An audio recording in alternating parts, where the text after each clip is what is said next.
काल मराठवाड्याच्या दौऱ्यावर असताना आदरणीय शरद पवार साहेबांनी मराठा आरक्षणाबाबत भूमिका मांडताना असं सांगितलं की सरकार, विरोधी पक्ष, ओबीसीतले भुजबळ, हाके, तत्सम नेते आणि मराठा समाजाचे जरांगे साहेब आणि त्यांचे सहकारी यांनी खुली चर्चा करावी आणि त्यामध्ये या मराठा आरक्षणाच्या प्रश्नावर तोडगा काढावा.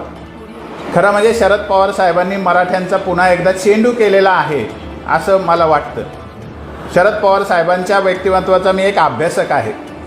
मी भाजपवर आणि फडणवीसावर अनेक वेळा टीका करतो, परंतु मराठा समाजाला सत्य सांगावं या भूमिकेतून मी हे बोलतोय.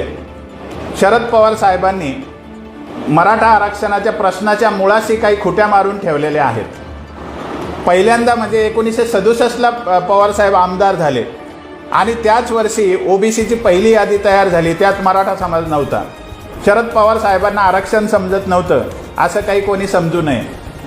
त्यानंतर पवारसाहेब आमदार नंतर मुख्यमंत्री झाले आणि त्यांच्याच काळात मंडल आयोग महाराष्ट्रात आला.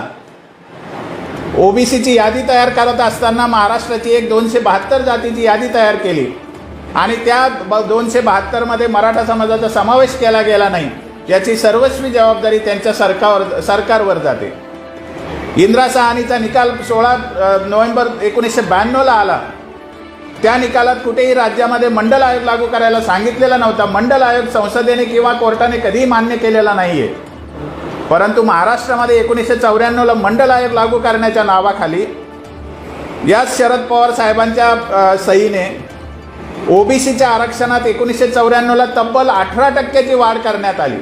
म्हणजे खुल्या प्रवर्गाच्या 18% तेव्हा कमी करण्यात आली आणि जे इंदिरा साहनीने सांगितलेली 50% मर्यादा त्या ठिकाणी लॉक करण्यात आली, व्यापून टाकण्यात आली आणि मराठा आरक्षणाचं जे अधिकार आहे, मराठा समाजाचा जो घटनात्मक मर्यादित आरक्षणाचा अधिकार होता, तो अधिकार कायमचा बंद झाला. त्यामुळे 2010ला म्हणजे आता जी बातमी सगळीकडे आहे पुढारी वर्तमानपत्रातली की मराठ्यांना कधीही कायदेशीर आरक्षण मिळणार नाही, त्याचं कारणच 1994चा GR आहे. काल पवार साहेबांनी माफी मागितली. नामांतराचा विषय मी एकतर्फी मुंबईत बसून घेतला होता म्हणून त्याचे दुष्परिणाम झाले असं साहेब म्हणाले. परंतु पवार साहेब, तुम्ही माफी कधी मागणार आहात मराठा समाजाची की 1994ला खुल्या प्रवर्गातलं 18% आरक्षण केवळ 6 महिन्यात तुम्ही व्यापून टाकलं, ओबीसीच्या पदरात टाकलं, मराठ्यांचं काय होईल असं तुमच्या मनात कधीही विचार आला नाही. त्यामुळे तुम्ही मराठ्यांची माफी कधी मागणार आहात?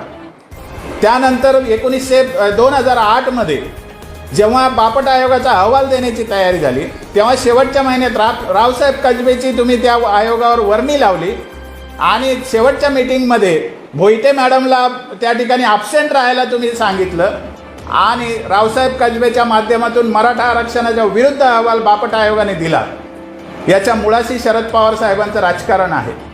त्यानंतर पुन्हा 2008मध्येच मेटे साहेब तुमचेच आमदार होते, त्यांना स्वतंत्र मागणी करायला सांगितली की 50%च्या वरचं 25% आरक्षण तुम्ही मराठ्यांना द्या अशी सरकारकडे मागणी त्यांना करायला लावली.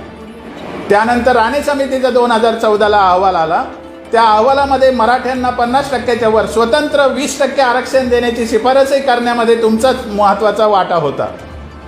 एकदा तुम्ही 50%ची मर्यादा व्यापून टाकली, ओबीसींना मनमानी पद्धतीने, घटनाबाह्य पद्धतीने, बेकायदेशीर पद्धतीने आरक्षण देण्याचं धोरण तुमचं राहिलं. कधीही तुम्ही त्याबद्दल मराठ्यांच्या समोर एक चकार शब्दानेही कधीही पश्चाताप केलेला नाही. मराठा समाज आज ओरडून सांगतोय, तुम्ही त्या GR बद्दल माफी मागणार आहात का? आणि त्यानंतर आज तुम्ही भाजप सरकार आणि एकनाथ शिंदे यांचं सरकार यांच्याकडे अपेक्षा व्यक्त करताय की तुम्ही चर्चा करा आणि मराठ्यांना योग्य ते आरक्षण द्या. आरक्षण द्यायला तुम्ही बाकी ठेवलंय काय? मुळामध्ये कोणतंही सरकार आलं, अगदी शरद पवार साहेबांचं जरी सरकार पुन्हा आलं तरी आज एवढी ही जखम त्यांनी करून ठेवलेली आहे, एवढं घटनाबाह्य काम त्यांनी करून ठेवलेलं आहे की आता कोणालाही मराठा समाजाला 50%च्या आत आरक्षण देणं शक्य होणार नाही. एवढं सगळं कारस्थान शरद पवारांच्या राजकारणाने झालेलं असल्यामुळे मराठवाड्यातल्या मराठा समाजाचं तर तोंडचं पाणी पळालेलं आहे. गेलं वर्षभर मराठा समाज या ठिकाणी आंदोलन करतोय, करोडोच्या संख्येने मराठा समाज एकवटतोय आणि शरद पवार सांगतायत की या ओबीसीचे जे नेते आम्हाला शिव्या घालतात, आमच्या विरुद्ध जातीय तेढ निर्माण करतात, आम्हाला चिडवतात, मराठवाड्यात येऊन या ठिकाणी भाषणं ठोकतात, त्या भुजबळ आणि हाकेबरोबर मराठ्यांनी चर्चा करावी हे सांगणं शरद पवार साहेबांचा पलायनवाद आहे आणि हे सांगणं म्हणजे शरद पवार साहेबांची मराठा विरोधी भूमिकेवर शिक्कामोर्तब आहे असं मला स्पष्ट वाटतं. त्यामुळे माझं आत्ता स्पष्ट मत आहे की शरद पवार साहेबांच्या आडी लपून हे सरकार कोणतंही आलं तरी शरद पवारांची जोपर्यंत देशात सत्ता आहे, जोपर्यंत देशात प्राबल्य आहे, महाराष्ट्रात प्राबल्य आहे, तोपर्यंत मला वाटत नाही कोणतंही सरकार मराठ्यांना घटनात्मक मर्यादेत आरक्षण देऊ शकेल.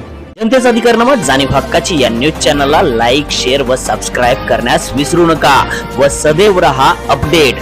जाहिराती व बातमीसाठी आजच न्यूज चॅनलशी संपर्क साधावा. 80 87 820 897.